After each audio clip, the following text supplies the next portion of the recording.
Miss হবে না আপনার পছন্দের টিভি শো। দেখুন জি5 অ্যাপে একদম ফ্রি। তুমি জানো তোমার ছেলে, তোমার গুণধর ছেলে কি করেছে? কি করেছে ধ্রুব?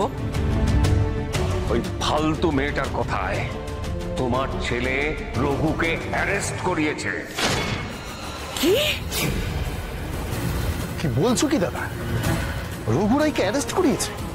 কোন চার্জে? কিডন্যাপিং এর চার্জে।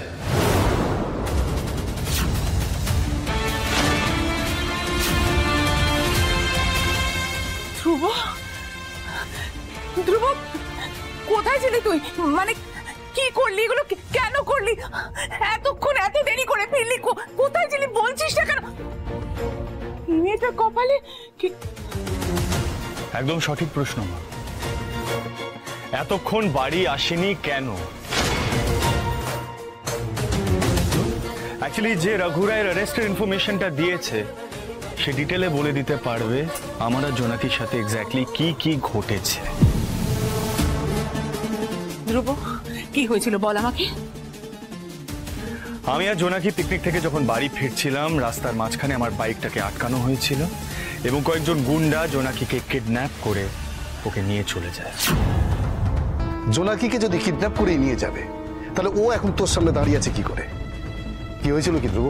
মেচকা, আমার মা আমাকে সবসময় দায়িত্ব পালন করতে শিখিয়েছে এবং আমি আমার দায়িত্ব পালন করেছি বলে জোনাকি আজকে এই বাড়িতে সবার সামনে দাঁড়িয়ে আছে, এখানে সেফ এন্ড সিকিউর।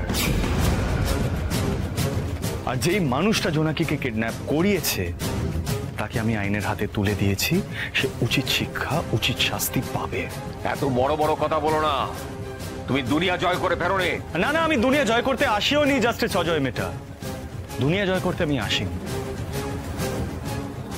আমার লাইফে একটাই প্রিন্সিপাল আছে জাস্টিস মেটা, আমার ফ্যামিলিকে প্রোটেক্ট করা, এবং আমি সেটাই করেছি। তোমার যা ইচ্ছে হয়েছে তুমি তাই করেছো, বেশ করেছো, কিন্তু তার সঙ্গে রঘুর কি সম্পর্ক? তুমি ওর এগেইনস্টে কেস ফাইল করেছো কেন? জোনাকি কিডন্যাপ হয়ে গেল, আমার সাথে গুন্ডাদের মারামারি হলো, কিন্তু সেগুলো নিয়ে আপনার কোনো ইন্টারেস্ট নেই। ইন্টারেস্ট শুধু একটাই, রঘুরাইকে কেন অ্যারেস্ট করা হলো।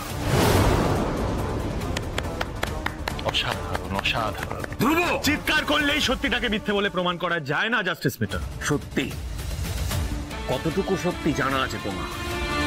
এই যে মেয়েটাকে রেস্কিউ করে নিয়ে এলে, তুমি জানো ওর সত্যি পরিচয়টা কি? আরে এই মেয়ে, কি চাইছো তুমি? কি তুমি চাইছো আমার ছেলেটা শেষ হয়ে যাক? এটাই চাইছো? আরে কেন এফআইআরটা করালে ওকে দিয়ে? কেন রঘুকে অ্যারেস্ট করালে? কেন করালে বলো? কি হলো জোনাকি বিশ্বাস, মুখ বন্ধ করে দাঁড়িয়ে আছো কেন? তুমি ভিকটিম, তুমি বলবে তুমি কেন এফআইআরটা করেছো, আমি কিন্তু বলে দেব না তোমার হয়ে। বলো। জজ সাহেব, যারা অন্যায় করে তাদেরকে সাজা পেতেই হবে। উনি গুন্ডাদেরকে দিয়ে আমাকে অপহরণ করিয়েছিলেন, তারপর তাদের টাকাও দিয়েছিলেন, আমি নিজে চোখে দেখেছি। জি5 ডাউনলোড করুন আর সব এপিসোড দেখুন একদম ফ্রি।